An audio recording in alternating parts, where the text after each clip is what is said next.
एक दिन गौतम बुद्ध अपने शिष्यों के साथ एकदम शांत बैठे हुए थे। उन्हें इस प्रकार बैठे हुए देख शिष्य चिंतित हुए कि कहीं वह अस्वस्थ तो नहीं है।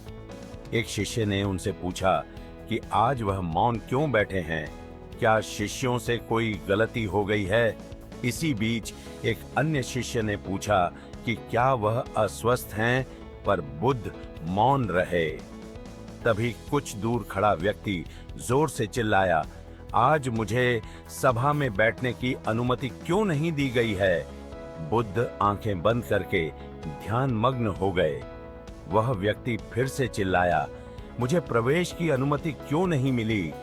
इसी बीच एक उदार शिष्य ने उसका पक्ष लेते हुए कहा कि उसे सभा में आने की अनुमति प्रदान की जाए।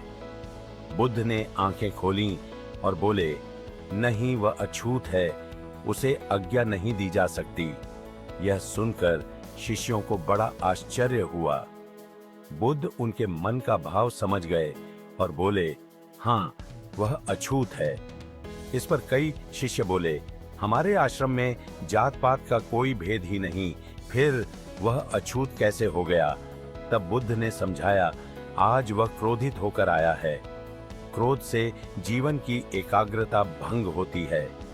क्रोधी व्यक्ति प्राय मानसिक हिंसा कर बैठता है, इसलिए जब तक वह क्रोध में रहता है तब तक अछूत होता है।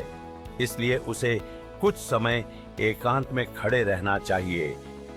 क्रोधित शिष्य भी बुद्ध की बातें सुन रहा था। पश्चाताप की अग्नि में तपकर वह समझ चुका था कि अहिंसा ही मनुष्य का महान कर्तव्य व परम धर्म है। वह बुद्ध के चरणों में गिर पड़ा और कभी क्रोध न करने का प्रण लिया। शिक्षा आशय यह है कि क्रोध के कारण व्यक्ति अनर्थ कर बैठता है और पश्चाताप उसे बाद में होता है, जिसका कोई लाभ नहीं मिलता। इसलिए हमें क्रोध नहीं करना चाहिए। असल मायने में क्रोधित व्यक्ति अछूत हो जाता है और उसे अकेला छोड़ देना चाहिए। क्रोध करने से तन, मन और धन तीनों की हानि होती है। क्रोध से ज्यादा हानिकारक कोई और वस्तु नहीं है।